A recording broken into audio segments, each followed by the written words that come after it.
Jangan lupa untuk subscribe YouTube channel Metro TV News dan nyalakan notifikasinya. Pemirsa, kejadian ambulans dihalangi oleh pengendara sudah beberapa kali terjadi dan untuk membahasnya bagaimanakah aturannya sudah bergabung melalui sambungan Skype Ketua Bidang Advokasi dan Kemasyarakatan Masyarakat Transportasi Indonesia Joko Setijo Warno. Selamat pagi Pak Joko. Selamat pagi Mbak Vera. Ya, Pak Joko, ini kita lihat belakangan ini ada beberapa kali kejadian begitu ya, pengendara mobil pribadi ataupun kendaraan pribadi ini menghalang-halangi ambulans. Kalau kita lihat kejadian bukan hanya di Jakarta, di Pondok Indah yang baru ini terjadi, kemudian juga ada di Depok serta di Garut. Kalau dilihat dari pola beberapa kejadian ini, apakah memang ini murni karena unsur ketidaksengajaan ataukah justru sengaja melakukan untuk menghalang-halangi ambulans ini? Kita tidak tahu pastinya apa ya, tapi yang jelas itu kita prihatin juga karena akhir-akhir ini cukup banyak hal itu dilakukan. Artinya ini memang kekurang pedulian dari masyarakat juga. Padahal kalau kita lihat di masa lalu, ketika ada sirine apapun itu biasanya masyarakat pengguna jalan selalu cepat ya menyingkir. Nah, memang kalau di daerah-daerah padat lalu lintasnya seperti Jakarta ini menjadi dilematis juga ketika dia padat harus menyingkir kan tidak punya ruang untuk dia minggir gitu kan. Ditambah lagi terkadang ada perilaku pengawal ambulans. Saya nggak tahu ada istilah pengawal ambulans. Padahal otomatis kalau ambulannya sendiri pun sebenarnya sudah salah tanpa ada pengawalan. Nah, pengawalan ini yang kami lihat juga sering kadang-kadang bertindak di luar kebiasaan. Itu yang kadang oleh masyarakat juga dianggap mengganggu. Mungkin tidak perlu pengawalan ya, karena pengawalan ambulan ini kan dasar hukumnya kan kami kira ya tidak kuat gitu kan.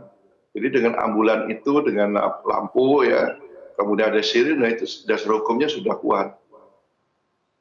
Tapi bukankah kalau ada pengawal ambulans di kondisi yang urgent seperti itu harus cepat-cepat sampai ke rumah sakit yang dituju misalnya? Bukankah diperlukan untuk bisa membantu membuka jalan? Ya pengawalnya pun kan mestinya mereka juga orang yang punya skill juga gitu kan. Kalau nggak punya keahlian khusus untuk di jalan raya, ya ini juga bisa mengakibatkan kecelakaan juga, keselamatannya juga dia tidak terjamin.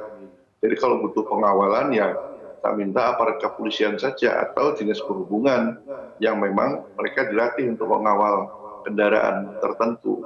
Namun kalau masyarakat biasa tanpa adanya skill khusus, ini juga bisa membuat masalah di jalan. Baik. Nah, kalau kita lihat yang kejadian di Pondok Indah ini kan berada di posisi jalur Transjakarta begitu ya. Kemungkinan sulit untuk mobil ini bisa minggir begitu karena tentu ada pembatas jalan. Sehingga apakah bisa dikategorikan ini memang sengaja berhenti di tengah atau bagaimana Pak Joko? Ya memang tadi saya bilang kalau di kawasan-kawasan lalu lintas cukup padat ini kan satu dilematis juga.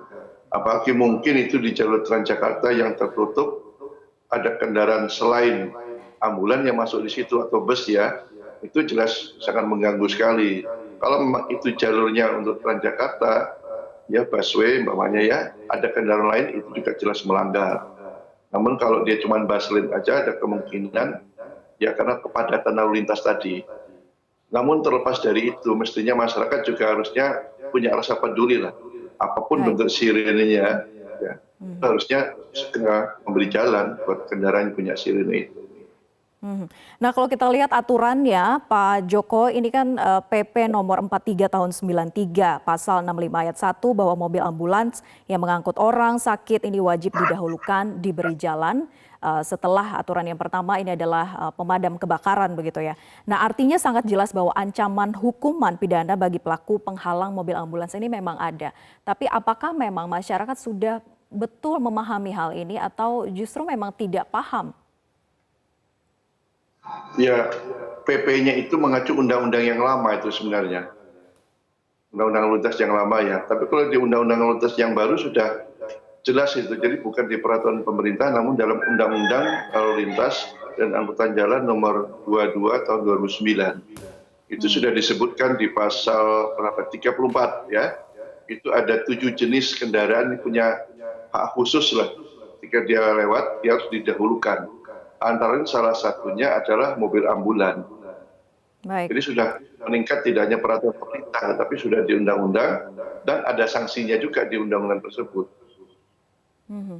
Sanksinya ada kurungan penjara atau denda Rp250.000. Nah, kalau melihat ancamannya ini, apakah eh, kurang untuk bisa memberikan efek eh, kekhawatiran ataupun juga untuk tidak mematuhi aturan ini bagi masyarakat? Kalau melihat undang-undang yang dibuat tahun 2009, ini nampaknya sanksinya yaitu terlalu rendah. Maksimal 1 tahun cukup lama, cuma denda atau rupiahnya cuma 250.000.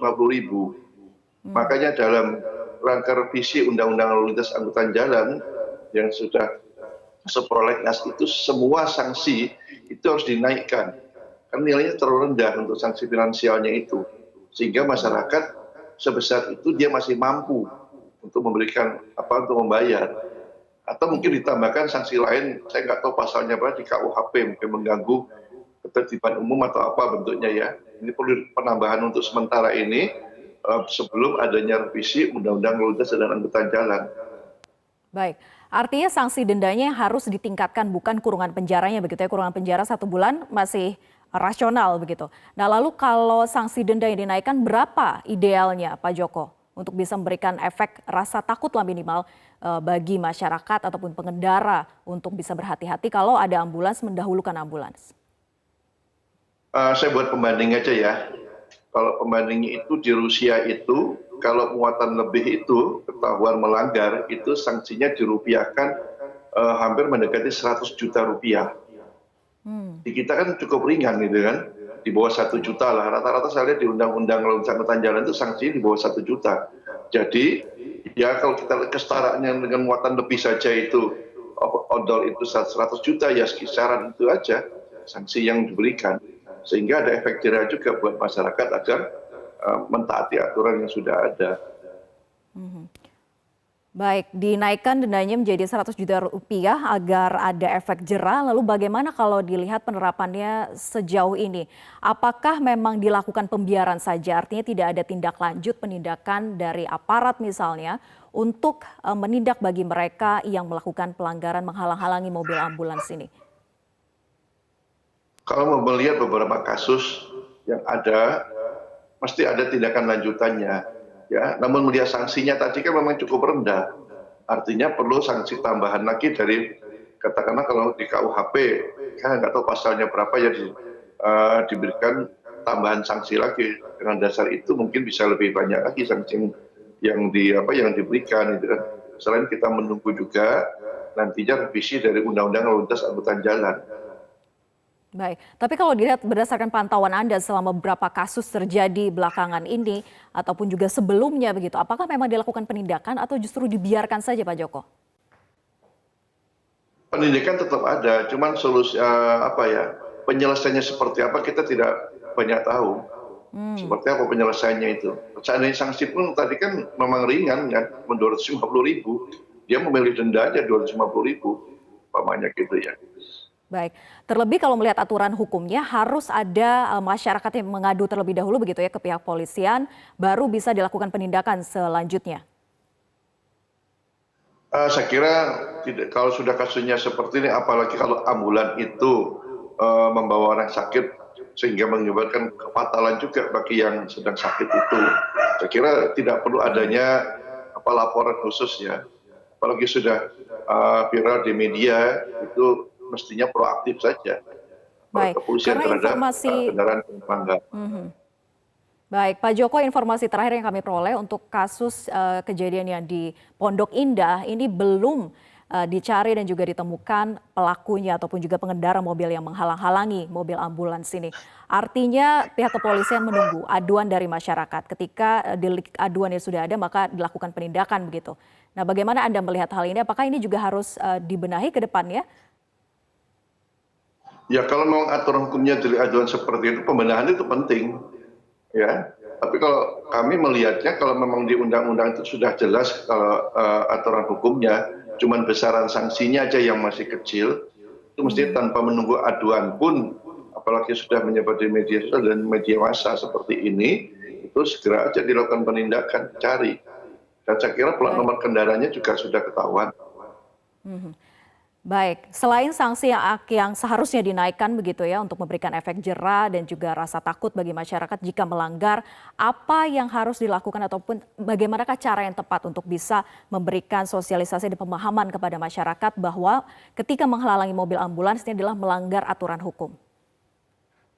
Nah inilah masyarakat kita mungkin sekarang ini agak lemah dalam hal pemahaman itu ya. Jadi ditambah lagi umpamanya sekarang ini ada pengawalan khusus ambulan. Nah itu kadang-kadang masyarakat juga membuat agak jengkel juga dengan pengawalan-pengawalan yang kurang profesional itu cukup mengganggu juga arus lalu lintas, kadang seperti itu. Namun kalau pengawalannya berseragam khusus umpamanya ya dari kepolisian, dinas perhubungan, saya kira masyarakat juga akan taat gitu kan. Ditambah memang harus gencar lagi sosialisasi kendaraan khusus yang memang harus mendapatkan prioritas di jalan raya. Baik, sosialisasi juga perlu dilakukan kepada masyarakat untuk bisa mengetahui begitu ya ancaman pidana bagi pelanggar ataupun juga penghalang mobil ambulans. Terima kasih Ketua Bidang Advokasi dan Kemasyarakatan Masyarakat Transportasi Indonesia, Joko Setiowarno sudah bergabung bersama kami di Metro Pagi Prime Time.